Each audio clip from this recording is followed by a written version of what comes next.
Gracias a todos los que están acá también, que nos podemos reunir.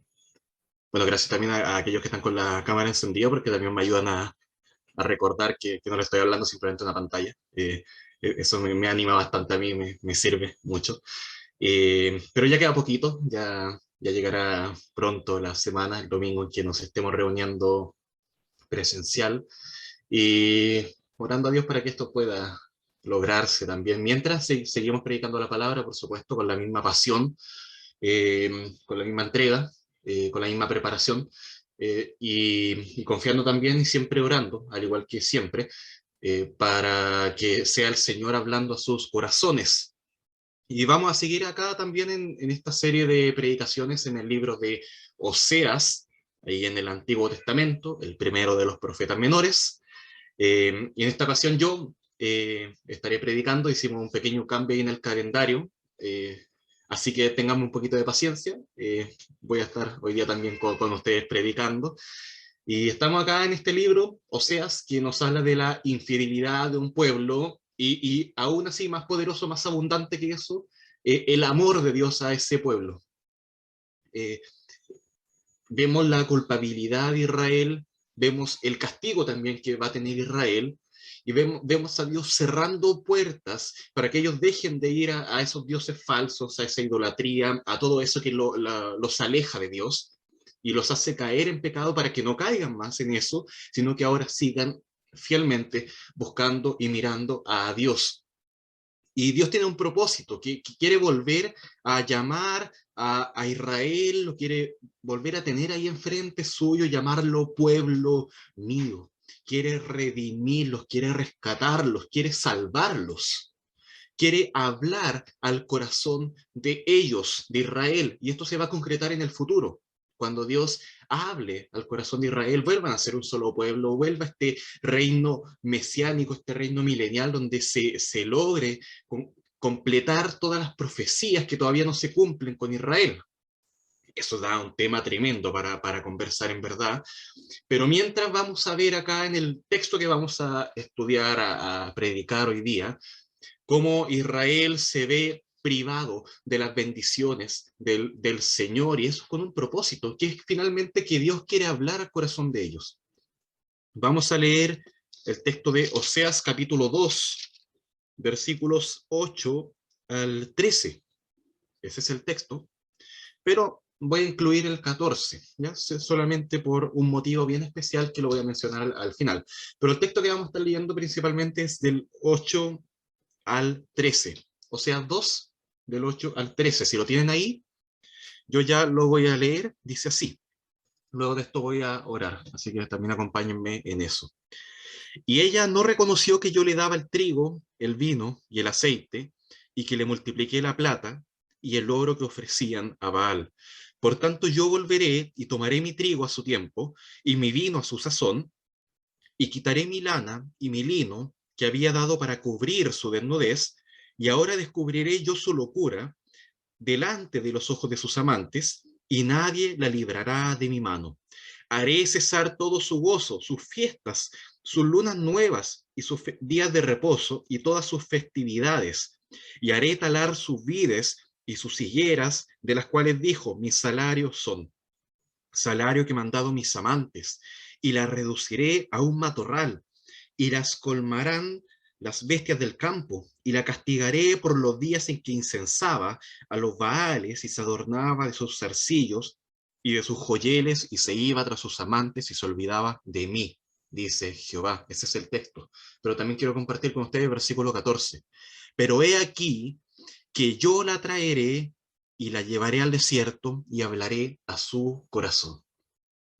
Amado Padre Celestial, Dios nuestro, Dios misericordioso, lleno de paciencia, tardo para la ira con nosotros, Padre, pecadores, que ya somos rescatados, que ya hemos sido salvos por la pura gracia de Jesucristo, y ahora podemos ver, Señor, cómo tú también trataste con tu pueblo Israel, lo castigaste, Padre, por este pecado, por una razón justa, por una razón dentro de tu santidad, dentro de tu ira, que quiere, Señor, que nosotros seamos fieles, porque tú eres un Dios fiel, y que luego también tú volverás en un futuro a hablar con Israel y lo volverás a ser un pueblo tuyo. Pero ahora, Señor, tú habla, te rogamos, Señor, que hables a nuestros corazones, que transforme nuestras vidas a través de esto, que nos ayudes a ver, Señor, la gravedad del pecado, el peso de tu juicio y el propósito que tú tienes, Señor, al hablar a nuestros corazones. Te pido, Padre, por eso, en el nombre de Jesucristo. Amén. El versículo 8 comienza diciendo, y ella no le daba, no le daba gracias, prácticamente estaríamos viendo eso, y vemos acá una de las formas más comunes en que pecamos contra Dios, y que ni siquiera nos damos cuenta muchas veces, y ocurrió, por ejemplo, con Gomer, la esposa de Oseas. Recordemos que el libro de Oseas está hablando de esa relación que tiene él con su esposa, una esposa que le es infiel, pero que aún así él tiene el deber, el mandato de Dios de estar con ella, de casarse con ella, de tener hijos con ella, y aún así de amarla, de soportarla, de buscarla cuando ella sea infiel y rescatarla. Y ella tenía un esposo que proveía para su vida. Este esposo se llamaba Oseas, pero ella no lo reconocía. Y ocurrió también con Israel, que tenía un Dios, Jehová, el mismo Dios que tenemos ahora nosotros, que proveía para sus vidas, pero ellos no le daban gracias, no lo reconocieron.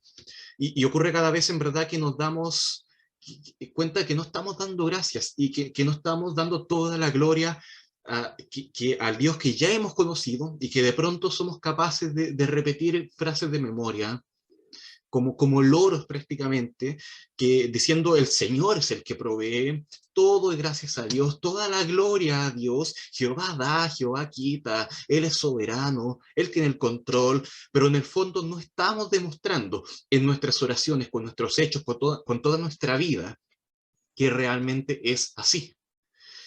O quizás creemos que realmente Dios nos ha dado todo eso, es así, pero no solamente Dios, sino que también otras cosas. Supongamos nuestros esfuerzos, supongamos otras personas, no sé, quizá incluso otros dioses, no sé. También esas otras cosas estuvieron ahí involucradas, no siendo necesariamente Dios el dador de todo, sino que simplemente Dios el dador de la mayor parte. Y claro, hasta acá todavía está esta conexión del matrimonio de Gomer con Oseas, que ya lo hemos visto largamente las semanas anteriores.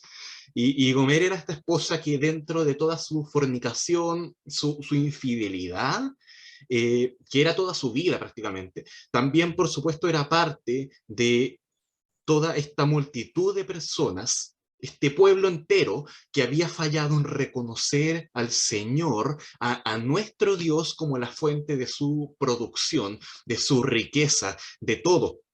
Y en el caso, por ejemplo, de los matrimonios que se daban en aquellos tiempos, no solo Israel, sino que también varios pueblos y culturas que rodeaban a Israel, ellos trabajaban con una lista en los matrimonios, una lista de bienes, de cosas materiales, que legalmente o obligatoriamente el esposo estaba en la obligación de dar a su esposa para el sostenimiento diario. Y esto incluye precisamente lo que se menciona acá: el trigo, el vino, el aceite, junto con la lana y la ropa que ella debía usar. Tenía que vestirse. Y el marido era el que tenía el deber legal en aquel entonces de proveer para ella. Y gran parte de la economía en general en el mundo, en esa zona oriental, se basaba en la producción y la venta de estos productos.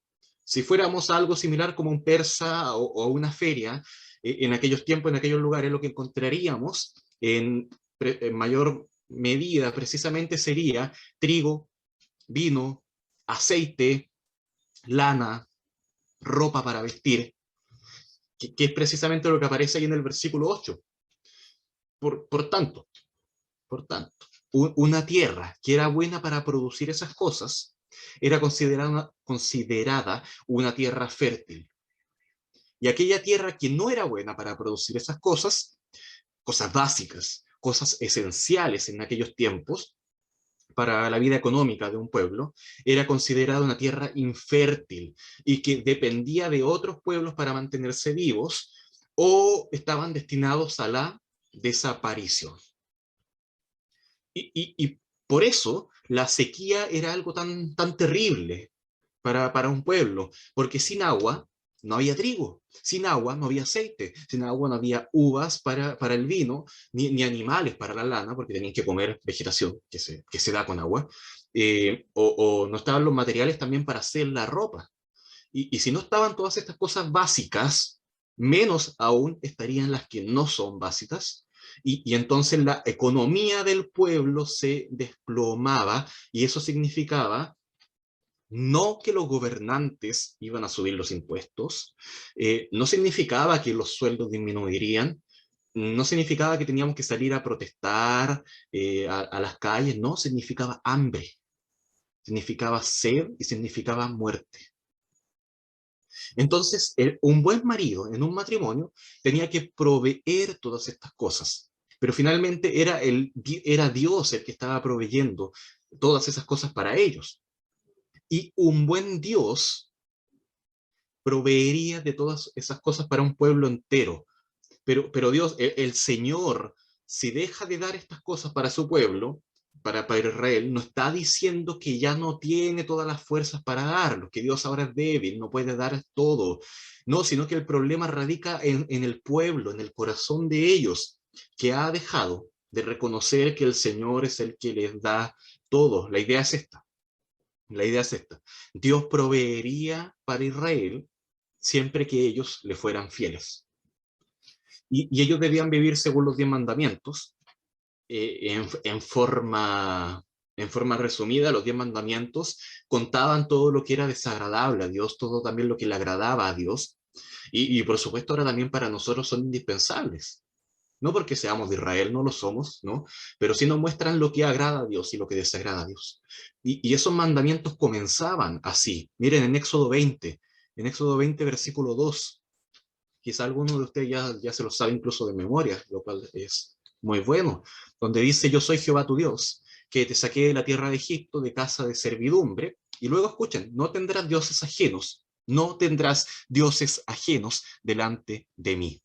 Y es precisamente esto lo que está pasando acá. Delante de Dios estaban agradeciendo a Baal. Esto es solamente un ejemplo de todo lo que estaba pasando en el corazón de ellos. Le estaban agradeciendo a Baal por todo lo que Dios les había dado. Y el texto no dice que ellos no fueran agradecidos. Realmente eran agradecidos y lo hacían notar, eran ejemplo de personas que agradecían, pero no a Dios. Le agradecían a otro. El texto dice que le ofrecían plata y oro a Baal. No adoraban a Dios. Quizá, claro, sí lo hacían, pero también estaban reconociendo a otro Dios. Y ya con eso la adoración a Dios se acababa. Miren, volvamos a la idea de un Dios que provee y que es digno que se le dé gracias. En Deuteronomio 11:13, miren, vamos ahí. Deuteronomio, el quinto libro de la Biblia. Deuteronomio 11, capítulo 13. O sea, capítulo 11, versículo 13, ahí sí. Dice lo siguiente. Y dice, si obedeciereis cuidadosamente a mis mandamientos que yo os prescribo hoy, amando a Jehová vuestro Dios y sirviéndole con todo vuestro corazón y con toda vuestra alma, yo daré la lluvia. Pero estaba con la condición del versículo 13, yo daré la lluvia de vuestra tierra a su tiempo también, la temprana y la tardía, y recogerás tu grano, tu vino y tu aceite. ¿Les parece conocido esas palabras que está diciendo ahí? Daré también hierba en tu campo para tus ganados, y comerás y te saciarás. Guardaos, pues, que vuestro corazón no se infatúe, y os apartéis y sirváis a dioses ajenos, y os inclinéis a ellos. Y es precisamente lo que está pasando ya en el libro de Oseas, muchos años después. Y versículo 17, y se encienda el furor de Jehová sobre vosotros y cierre los cielos, que es la idea de que ya no llueva, de que haya sequía, y no haya lluvia, claro, ni la tierra de su fruto, y perezcáis pronto de la buena tierra que os da Jehová. Y la ley que los judíos tenían, que los hebreos tenían, no era dada con el propósito principal de que las personas alcanzaran la salvación. No era para eso, a pesar de que algunos enseñan que para eso era la ley. Los judíos alcanzaban la salvación por la ley, nosotros por la gracia. No, no, no es así. La salvación siempre ha sido por gracia. La salvación era, o sea, la ley era para que el pueblo agradara a Dios y entonces a ellos, entre comillas, les fuera bien. A Josué, por ejemplo, cuando estaban entrando a la tierra prometida, después del Éxodo, Dios les dice, nunca se apartará de tu boca este libro de la ley, sino que de día y de noche meditarás en él, para que guardes y hagas conforme a todo lo que en él está escrito. Noten esto, porque entonces harás prosperar tu camino y todo te saldrá bien. Josué 1:8. Entonces harás prosperar tu camino y todo te saldrá bien. Para eso era cumplir la ley. Y si ellos eran fieles a Dios, lo que agradaba a Dios, lo que adoraba a Dios, Dios los prosperaría. Si ellos dejaban de ser fieles, Dios dejaría de prosperarlos y les quitaría todo. Y ese era el pacto que tenían entre ellos, entre Dios y Israel. ¿Ya? Atención acá, este pacto es entre Dios y Israel. Era esto. Si Israel demostraba ser fiel, entonces Dios demostraría también ser fiel. Y esto se reflejaba en lo material, porque estamos hablando de un pueblo, de una economía. Cuando hablamos de la iglesia es distinto. Dios no hizo este pacto de prosperidad a cambio de fidelidad con la iglesia, lo hizo con una nación. Por lo tanto, yo no les puedo estar enseñando a ustedes que ustedes son fieles a Dios, Dios les va a proveer y los va a hacer ricos. Sería una mentira. No es lo mismo Israel que la iglesia. No es lo mismo. Dios puede proveer, sí puede hacerlo, pero es por su gracia siempre. No es porque hizo un pacto con nosotros y está en la obligación de hacerlo. No es así. Pero este pacto en aquellos tiempos ya era más que conocido. Todos los israelitas lo conocían, todos sabían que si dejaban de ser fieles, Dios dejaría de proveer para sus vidas. Para nadie era sorpresa. A menos que, a menos que se hubieran alejado del libro de Dios, de las escrituras de Dios, de su ley, de su palabra, de Dios. Pero ellos, en este caso, no podrían defenderse diciendo, es que nosotros no sabíamos que en tu ley estaba escrito esto. Nunca leímos Deuteronomio 11. Yo les pregunto, ¿acaso no era el deber de ellos acercarse a la escritura? Yo les pregunto, ¿acaso ellos no la memorizaban? ¿No memorizaban entera la escritura? Al menos los primeros 5 libros de la Biblia, ¿no los memorizaban enteros los hebreos de corazón? ¿Acaso los sacerdotes no estaban enseñando la palabra? ¿Por qué se alejaron de Dios? No porque se confundieron e interpretaron algunas cosas, porque estaba en un idioma muy difícil, porque estaba muy lejana. No porque la palabra fuera difícil de entender, sino que porque se apartó de ellos el libro de la boca. O sea, de su boca se apartó el libro de la ley de Dios. Y cuando nos apartamos de la palabra de Dios, es por seguro que también nos apartamos de Dios. A Israel le pasó esto, ¿no? A nosotros también nos puede pasar. Y no es que Dios nos olvide, sino que nosotros olvidamos a Dios y por tanto nos hacemos ciegos a su presencia. Nos hacemos ciegos a su sabiduría, a su voz, a sus cuidados y perdemos el gozo, perdemos la alegría que es vivir para Dios y comenzamos a llenar esos vacíos con otras cosas, con otras cosas. Eso es lo que le pasó a Israel. Se alejó de la palabra de Dios y se alejó de Dios y quedó un vacío en sus vidas y lo intentaron llenar con otras cosas. Y como Dios, solo en su pura misericordia, seguía proveyendo para sus vidas, entonces ellos se preguntaban de dónde venía todo esto. ¿De dónde viene este aceite? ¿De dónde viene este trigo? Y como habían olvidado a Dios, terminaban dándole las gracias a otro Dios falso. Ellos debían ir delante de Dios y decir lo siguiente. Dice la Escritura en Deuteronomio 26, versículo 10. Y ahora, he aquí yo he traído las primicias del fruto de la tierra que me diste, oh Jehová, y los darás delante de Jehová tu Dios, y adorarás delante de Jehová tu Dios, y será todo siempre delante de Jehová tu Dios. El texto ya lo dice al menos 3 veces. ¿No es claro acaso? ¿No es sencillo todo eso? Debían agradecerle a Dios, a Jehová, su Dios, al mismo Dios que tenemos hoy. ¿Hay acaso mención de otro Dios al que debían darle gracias en la Escritura? No hay ninguna, ninguna. Pero ellos quisieron darle crédito a otros por el éxito que estaban teniendo, siendo que cada fruto era la pura misericordia de Dios, el único Dios. Y tomaron su oro, tomaron su plata, y la llevaron para ofrecer sacrificios a los altares que los mismos reyes habían construido para Baal, con los sacerdotes falsos que nunca Dios levantó para el pueblo. Y dieron ese oro, dieron esa plata, que el mismo Jehová les había dado, e incluso el texto dice que Jehová se los había multiplicado, y la ofrecieron en adoración a Baal. Mire, este Baal, ya para hablemos un poquito de él también, creo que ya se menciona bastante, merece al menos una pequeña definición. Era el dios que tenían los pueblos que rodeaban Israel, y era un dios que era responsable de la fertilidad de la tierra. La leyenda contaba, por ejemplo, que la lluvia venía de Baal, por eso también Baal era conocido como el dios de la tormenta. Y cada lluvia era una bendición de Baal. Él era el que traía el trigo, el pan, el vino, el aceite, y como el tema de la agricultura era el boom de la producción económica, era de suponer que también el dios que trajera el agua también sería el boom de popularidad entre los dioses. Entonces, ¿qué vieron los israelitas? Que, claro, Jehová, el Dios de ellos, que ya era parte de la cultura, ya se lo sabían de memoria. Jehová era el Dios que proveía todo, lo repetían como loros, claro.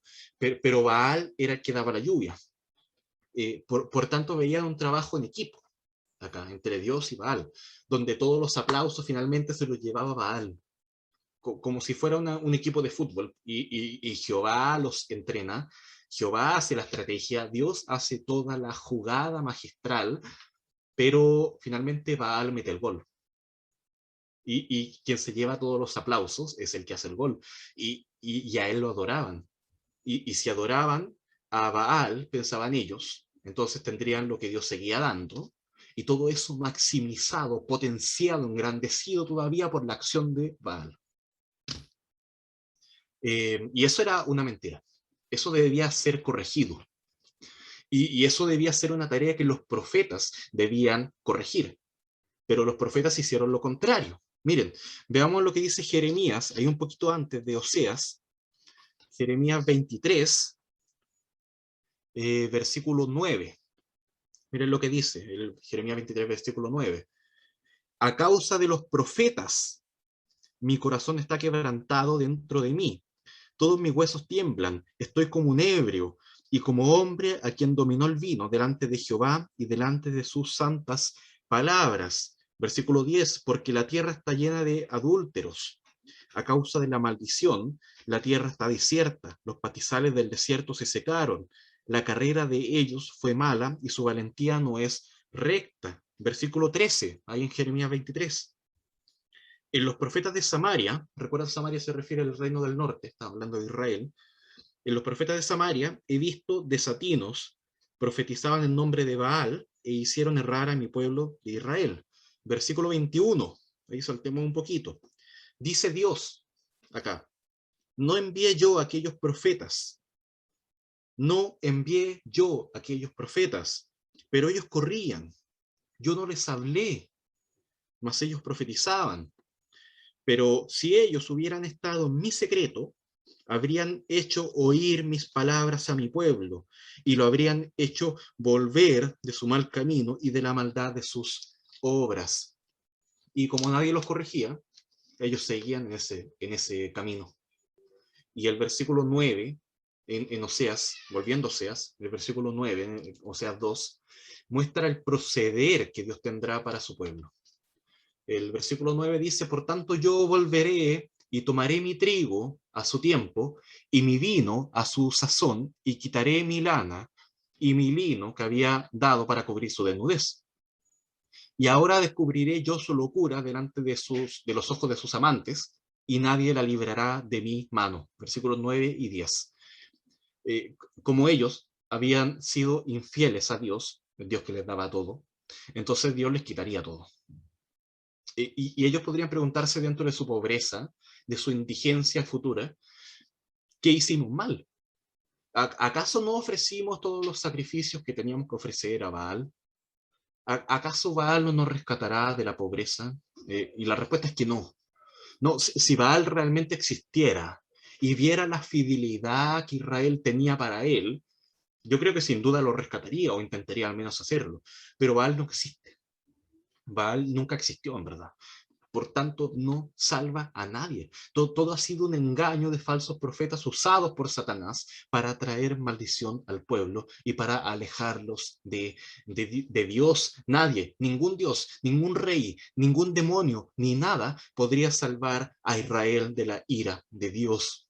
Porque cuando la ira de Dios está sobre ti y la paciencia se acabó, lo único que puede salvarte es su gracia, la misericordia de Dios, que viene cuando te arrepientes, cuando decides comenzar a adorar a Dios con un corazón sincero.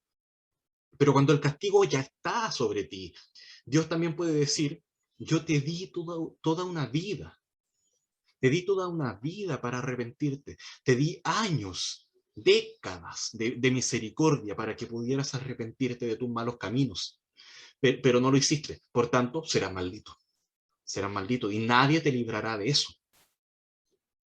El versículo también se puede entender como el matrimonio de Gomer y Oseas, en el que el marido dejó ya de darle toda la lana, todo el lino, que era el material usado para los vestidos, y por tanto su ropa se transformaría solamente en desnudez. Y al quedar desnuda la mujer, esta Gomer, sería expuesta, por supuesto, desnuda delante de todos. No tanto en el sentido de mostrarse atractiva a sus amantes, sino que en el sentido de mostrarse pobre, seca, pestilente. No es una mujer desnuda dispuesta a darse a sus amantes y que sus amantes la deseen, para nada, sino que es una mujer desnuda porque no tiene ropa y está sucia, está raquítica, está humillada, cubierta solamente por su pecado. A eso se refiere esa desnudez. Y la gente se preguntaría por qué ella está así. Y la respuesta según la Biblia la tenemos, que es por su locura, dice el texto ahí en Oseas. Pero el término correcto ahí sería por su lascivia o por la acumulación de su pecado, de su comportamiento pecaminoso, por su infidelidad. Por eso estaba desnuda. Y es lo mismo que iba a pasar con Israel.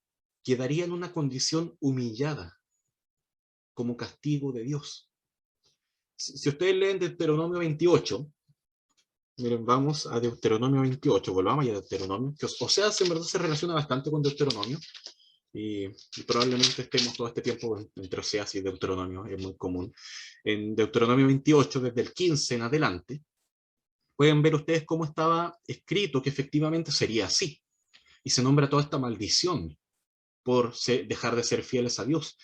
No lo voy a leer ahora, pero sí si lo quieren leer después y comprobar que en verdad la maldición para el pueblo por ser infiel era algo grandísimo, anótenlo, ahí Deuteronomio 28. Y uno podría ver a ese Israel en ese estado terrible de Deuteronomio 28 que ahí ustedes tienen, y preguntarse, ¿por qué ellos estarían así? Y la respuesta aparece ahí en el versículo 45, donde dice, y vendrán sobre ti todas estas maldiciones, y te perseguirán, y te alcanzarán hasta que perezcas, por cuanto no habrás atendido a la voz de Jehová tu Dios, para guardar sus mandamientos y sus estatutos que Él te mandó, por cuanto no serviste a tu Dios con alegría, con gozo de corazón. Y ellos viendo todo lo que Dios les daba, no le dieron gracias. No le dieron gracias, sino que le dieron toda la gloria a otro Dios que ni siquiera existía. ¿No está acaso el Dios verdadero simplemente ejerciendo su derecho, haciendo lo que debería haber hecho hace mucho? Si ustedes ven el versículo 11, no sea 2, van a ver que Dios les va a quitar un montón de celebraciones. Y eran celebraciones que a Dios le agradaban, que Dios mismo había mandado que se hicieran, donde dice, haré cesar todo su gozo, sus fiestas, sus lunas nuevas, sus días de reposo y todas sus festividades. A Dios le agradaba que el pueblo se gozara, que tuviera fiestas, que conmemoraban hechos importantes para Israel. Algunas fiestas eran anuales, habían otras que eran mensuales, como las de las lunas nuevas. Estaba también el sábado, que era algo semanal, donde ellos debían dejar de trabajar. Y todo eso a Dios le agradaba. Está en la escritura, casi fuera. Pero cuando leemos el versículo 11, parece que Dios lo estuviera vomitando, en verdad, esto. Era algo que debía subir como una ofrenda con olor agradable a Dios, pero lo único que le llegaba a Dios era algo hediondo, era una adoración hedionda. ¿Por qué? Porque estaba cubierta de algo nauseabundo, estaba cubierta de infidelidad. Era como cuando nos presentamos a adorar a Dios un día domingo, ahora nosotros en este año, y cantamos con ganas, o predicamos, no sé, o damos nuestra clase, o tan solo nos sentamos ahí, o nos conectamos ahora y activamos nuestra cámara. Bueno, si es que, y fingimos que todo está bien. Y estamos ahí tranquilos porque fingimos que nuestra relación con Dios está genial, que podemos hacer todo como si nada, aunque en verdad en el fondo nuestra adoración está podrida, está hedionda, y fingimos que por adorar un domingo o aparecer presente en una reunión todo está bien, todo está en orden. No digo que les pase a todos, no estoy diciendo eso, pero nos pasa cada vez que vamos delante de Dios con pecado, que nos presentamos sucios delante de Dios con infidelidad, sin haber confesado nuestros pecados, nuestras falencias, nuestras caídas. Dios quiere que te limpies de toda maldad para que la adoración que le entreguemos a Él suba pura, suba limpia. Confesemos nuestros pecados, hermanos. Él es fiel. Dios es justo. Él perdona porque en Cristo ya están perdonados todos nuestros pecados. En Jesucristo el pecado ya ha sido pagado. Pero eso no quiere decir, claro, que la adoración que le entregamos a Dios no está manchada con pecado. Una cosa es ser salvo. Otra cosa es que nuestra adoración sea pura, sea agradable. Y eso le pasa a Israel. Nosotros no estamos adorando a Baal, claro, ni siquiera nos suena quizás, pero podemos caer en cosas tremendas, en cosas horribles de todas formas, y fingir que adoramos a Dios de todas formas, siendo que, claro, Dios no quiere eso, Dios no quiere una adoración manchada. Mira el versículo 12 ahora. Y haré talar sus vides y sus higueras, de las cuales dijo, mi salario son, salario que me han dado mis amantes, no Dios, mis amantes, y las reduciré a un matorral y las comerán las bestias del campo. Y esto no es nuevo. Deuteronomio 28, que ya se los dije, también lo explica en detalle. El profeta Joel también lo explica en detalle. El profeta Amós también dedica tiempo a esto, también lo confirman. Y Dios quitaría las viñas, quitaría las higueras, que eran una fuente tremenda de producción económica para Israel, que sin viñas no había vino. Y sin vino, la mayoría de las fiestas que ellos hacían serían por el drenaje. Pero Israel pensaba que esas cosas se las habían dado sus amantes, que es una forma decorosa de decir sus dioses falsos. Y ya no sabemos la historia de memoria. Y todo esto está comparando también a Israel con la mujer que es Gomer, y el cuadro no ha cambiado nada, ya lo conocemos también.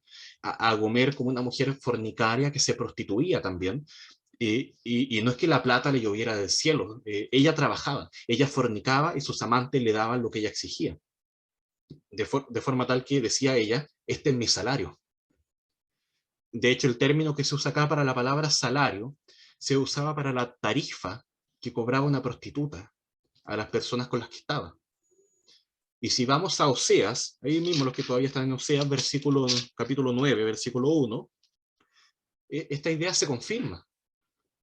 Oseas 9:1, no te alegres, oh Israel, hasta saltar de gozo como los pueblos, pues has fornicado apartándote de tu Dios. amaste salario de ramera de todas las eras de trigo. Y no solo Dios les quitaría la tierra que producía, sino que además los transformaría en un lugar deshabitado, un lugar en el que no crecen cosechas, sino solo matorrales, siguiendo con la idea de Oseas 2, y simplemente está todo desierto. ¿Para qué? ¿Para qué está desierto? Para que vivan animales salvajes ahí, y no personas. Que es la idea de que la tierra va a quedar completamente vacía y comenzarán a bajar a la ciudad los animales que antes estaban en los bosques. Acá, por ejemplo, en Puente Alto, donde estoy yo, pasó algo así con un par de pumas, por ejemplo, que bajaron a la ciudad cuando había cuarentena y todas esas cosas.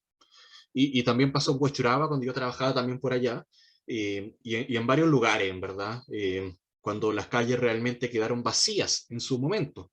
Y los animales vieron, bueno, ahora volvamos acá. Pero en lugares como Israel, lo común no era que bajaran pumas. En estos lugares lo que bajaba eran leones, lobos, que iban a matar a cualquier persona que se los encontrara en el camino y no los perdonarían. Eran animales feroces. Y en aquellos tiempos, si se veía una ciudad con casas, con murallas, pero solamente habitada por leones, por lobos, por osos quizá, era porque la ciudad había quedado vacía. No, no porque todos simplemente se hubieran ido de vacaciones, sino porque la ciudad había sido devastada. La ciudad había sido destruida y en poco tiempo más desaparecería del mapa, se dejaría de hablar de ella, quedaría solamente como un recuerdo de una civilización antigua. Finalmente ahí el versículo 13 nos explica las razones por las que Dios hace todo. Y es como si ya lo hubiéramos entendido. Ya entendimos esto que está pasando acá. Pero el énfasis de Dios es tanto. Él no quiere que haya ninguna confusión en esto. Los estoy juzgando a ustedes, hablando de Israel, ¿ya? Los estoy juzgando por lo siguiente. El versículo 13 dice, y la castigaré por los días y que incensaba a los Baales, y se adornaba de sus zarcillos y de sus joyeles, y se iba tras sus amantes y se olvidaba de mí, dice Jehová. El tema de la quema de incienso era una forma común de adoración a los dioses en forma individual, donde en la comodidad de tu casa podías adorar a tu Dios. Era como la forma de decir, acá en mi casa se presenta sacrificio de olor agradable a mi Dios. Y era muy común que la mayoría de los hogares tuviera su altar de incienso. Era muy común. Algunos quemaban incienso para Jehová. Según Éxodo 30, eso está bien. Otros quemaban incienso para Baal. Según toda la Biblia, eso está mal. Y me imagino que otros quizás simplemente quemaban incienso por imitar a los demás, por moda, no sé. Pero el tema es que incluso este tipo de adoraciones pequeñas, un simple incienso, una adoración pequeña, puede molestar a Dios. Algunos podrían decir, bueno, yo simplemente le quemé incienso a otro Dios, no hice gran cosa. Eh, pero es incluso en las pequeñas cosas en las que Dios se puede agradar mucho o también desagradar mucho. Nosotros podríamos seguir en pecado en una vida de pecado, porque decimos es un pecado pequeñito. Nadie lo sabe, no molesto a nadie, no es para tanto. Es lo que nos pasa cuando, por ejemplo, vemos una serie de televisión eh, que contiene solamente un poquito de pornografía o solamente un poquito de lenguaje vulgar. Decimos, este humorista solamente se ríe de Dios un poquito. Este político solamente desprecia a Dios un poquito. A mí me gusta el ejemplo que da Paul Washer, donde dice que él presenta esta idea de que si tuviéramos delante de nosotros el pastel, la torta más hermosa del mundo, pero la persona que la cocinó nos confiesa que para prepararlo usó solamente un poquito de agua estancada, de esa que huele horrible, o de basura, o quizá de algo peor, pero solo un poquito. Les pregunto, ¿lo comeríamos? Seguramente no. Pero es lo que hacemos cuando consumimos cosas que solo representan una forma chiquitita de ser infiel. Incluso un pequeño incienso desató la ira de Dios. Cuidemos cada detalle de nuestra vida, cada detalle, hasta lo más minúsculo, hasta el más simple incienso que ofrecemos delante de Dios. Pero creo que acá no es el tema de los inciensos lo peor, es solamente una de las tantas cosas. O no es el tema de todas las joyas, su abundancia, sus placeres que daban a otros dioses, o que con sus joyas buscaban verse más atractivos a otros dioses. No, creo que el tema principal que desagradó a Dios está al final del versículo 13. Miren, leámoslo de nuevo. Versículo 13, o sea, 2. Y la castigaré por los días en que incensaba a los Baales y se adornaba de sus zarcillos y de sus joyeles y se iba tras sus amantes y se olvidaba de mí, dice Jehová. El pecado de Israel se resume en esta frase: y se olvidaba de mí. Se olvidaron de Dios. Y no es la idea de una persona que se le olvidó algo porque es despistada. O sea, a mí me pasa todo el tiempo eso, de que se me olvidan cosas que mi esposa me pide y no creo que mi esposa me odie por eso. Espero. No es la idea de alguien que tiene problemas de memoria por alguna enfermedad quizá, o por alguna otra cosa relacionada con su salud, con sus años, no sé, y se le olvidó quién era esta persona, o se le olvidó quién era Dios. Esto que vemos acá es la idea de alguien que voluntariamente, acá decide ignorar a otro. Es como si yo me encontrara con alguno de ustedes ahora en la calle y me hiciera el desentendido y mirara para otro lado, porque no los quiero saludar. Creo que ustedes se ofenderían. Y yo podría decir, oh, es que en verdad estaba desconcentrado, no me fijé que estabas ahí. Iba tan pensando en las cosas de Dios, no sé, por inventar alguna chiva, no sé. Pero en el caso que se describe acá es distinto. Es la historia de un Dios que le está diciendo a ellos, acá estoy, mírenme, mírenme, pónganme atención, acuérdate de mí. No es que yo sea un conocido que hace años no ves. No, soy tu papá, dice Dios. En este caso se describe la relación de Dios con Israel como la relación de un esposo con su esposa. Es como si yo le estuviera rogando a mi esposa que me viera. Tómame en cuenta. Es raro que pase eso. Generalmente no le decimos eso a nuestra esposa o a nuestro esposo, en el caso de las mujeres. Pero cuando de Dios se trata, es como si tuviéramos algo dentro de nosotros que nos inclina a alejarnos de Dios. Y voluntariamente estoy hablando, olvidarnos de Dios. Hermanos, si quieren quedarse con solamente una frase de todo lo que he enseñado, de todo lo que he dicho hoy día, que sea esto, anótenlo por ahí, memorícenlo, no te olvides de Dios. Simplemente eso nada más, no te olvides de Dios. Acuérdate de Dios, acuérdate de tu Creador, considera a Dios. ¿Y por qué el pueblo de Israel buscaba a otros dioses? Yo les pregunto. Porque querían prosperidad. Ellos querían bendiciones para sus vidas.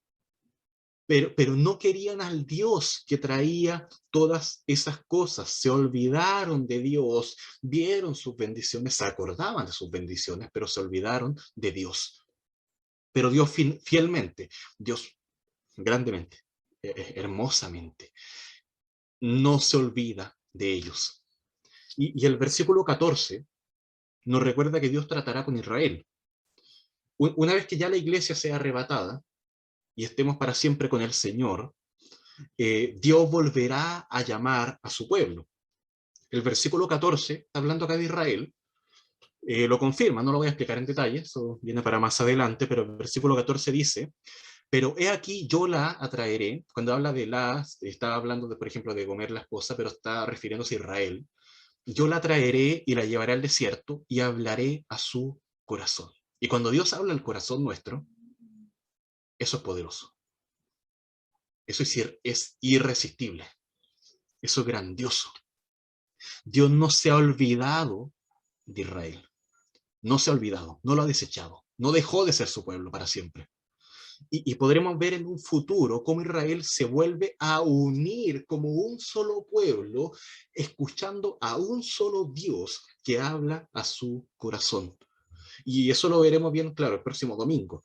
En Oseas se describe cómo finalmente Israel se volverá a unir como este solo pueblo y reconocerá a un solo jefe, a un solo Señor, que es lo que necesita ahora. Y eso está hablando de quién. ¿De quién está hablando? ¿A quién está haciendo referencia? Al Señor Jesucristo. Y ellos reconocerán finalmente al Señor Jesucristo. Y toda rodilla se doblará delante de Él. Eso es lo que va a marcar la diferencia. Dios hablará a su corazón. Y ellos verán a Cristo, al medio para llegar a Dios. Pero ahora Dios, en este minuto, ahora, en que está Dios lo que está haciendo es que está esperando todavía para hablar al corazón de Israel y para traerlos a Él. Todavía está en eso, pero mientras tanto Dios nos está hablando a nosotros. No nos olvidemos ahora nosotros, iglesia de Dios. No nos olvidemos de Dios, de nuestro Señor, de nuestro Salvador y Redentor, el dador de todas las cosas. Considera el creador de todas las cosas. Considera al dador de la vida. Acuérdate de tu Salvador. Acuérdate de aquel que murió en una cruz por tus pecados para llevarte una vida eterna, para que pudieras adorar a Dios en espíritu y en verdad. Tenemos que orar a Dios ahora para que Él hable a nuestro corazón cada vez que nos alejamos de Él, un poquito que sea, un poco que sea, nada, solamente con eso, oremos a Dios para que volvamos, para que no nos alejemos nunca de Él, para que Él siempre hable a nuestro corazón. Señor, no dejes nunca de hablar a nuestro corazón, que esa sea nuestra oración. Yo les pregunto, ¿por cuántas personas debiésemos orar para que Dios hable a sus corazones? La lista sería interminable. Para que Dios los saque de todos sus caminos de infidelidad, de rechazo de todas las cosas de Dios, de rechazo a nuestro Señor Jesucristo. Oremos a fin de que se conviertan de todo corazón al Señor. Siempre la oración de todo predicador, como yo ahora, debe ser que Dios hable a los corazones de ustedes. Que Dios, que ustedes sean escuchando a Dios finalmente. Todos tenemos algo de lo que tenemos que limpiarnos. Todos necesitamos confesar algo siempre delante de Dios, sea para salvación, aquellos que todavía no son salvos, o sea para que nuestra adoración no esté manchada, no esté sucia, no sea una adoración contaminada con otras cosas que Dios rechace, que suba a Dios como como una adoración hedionda. No, que no pase eso. El libro de Proverbios, por ejemplo, dice que nadie puede limpiar su propio corazón. Pero es finalmente la renovación que tenemos en el Evangelio lo que limpiará nuestras vidas por completo. Ese mismo hablar a nuestros corazones es lo que Dios hace hoy con nosotros. Lo hará con Israel en un tiempo futuro, bien. Pero en el pasaje que leímos vimos cómo Dios llamaba a Israel y otra vez ellos no respondían. Pero ahora la pregunta, el tema es que Dios nos está llamando a nosotros y la pregunta es, ¿endureceremos nuestro corazón cada vez que Dios nos hable? ¿O estaremos atentos y estaremos obedientes y pendientes a hacer su voluntad? Esa es la pregunta, hermanos. Dios nos está hablando a nuestro corazón hoy día. Tenemos su palabra. Tenemos que orar ahora también, para que cada día nos fortalezca en eso, para que en verdad esta palabra que tenemos acá en Oseas, en toda la escritura en verdad, pueda llegar a nuestros corazones. Por eso quiero orar ahora para finalizar. Oramos. Amado Padre, gracias por esta palabra que tú nos has dado, y yo ruego, Señor, encarecidamente, por los méritos de Jesucristo, nuestro Salvador, que tú seas hablando al corazón de cada uno de mis hermanos, Señor, de cada uno de los que ha oído y oirá esta enseñanza, para que el corazón de ellos se vea transformado, Señor. Quizá en algunos para salvación, quizá en otros, Señor, para que su adoración sea limpiada, sea pura, sea agradable completamente delante de ti, Señor. Pero que ellos puedan responder, Señor, no queremos endurecer nuestro corazón, sino que queremos, Padre, que nuestro corazón sea cada vez más sensible a ti, que sea un corazón que cada vez sienta más el peso de tu gloria, que cada vez se hermosee, que cada vez busque hacerlo agradable delante de ti, que tú, Padre, examines nuestro corazón, nuestra vida y compruebe realmente si hay algo malo que tenemos que cambiar, Señor. Habla a nuestro corazón, te rogamos, Señor, para que tú nos muestres lo que está mal, para que tú nos muestres lo que tenemos que confesar, Señor. Hay pecado en nuestra vida, hay cosas que manchan siempre nuestra adoración, Señor. Y ahora, Señor, en cada momento, cuando cantemos, cuando hablemos a otro de Dios, te ruego, Padre Santo, que tú nos limpies de todo pecado, para que no seamos como Israel, Señor, que tú le hablaste una y otra vez, una y otra vez, una y otra vez, pero ellos no se arrepintieron, Señor. Queremos, Padre, ser distintos. Queremos que tú hables a nuestras vidas. Queremos que tú nos transformes por la obra del Espíritu Santo, Señor. Aquel Espíritu que nos ha salvado, que nos ha sellado, que nos da ese fruto, Señor, maravilloso, que nos llena de dones para servir a ti, Señor. Que tú nos llenes con ese Espíritu, con esa pasión, para que sirvamos a ti, para que vivamos para ti, para que te amemos a ti, solamente a ti y a ningún otro, Señor. Líbranos de la idolatría, Señor. Oramos por esto en el nombre de Jesús. Amén.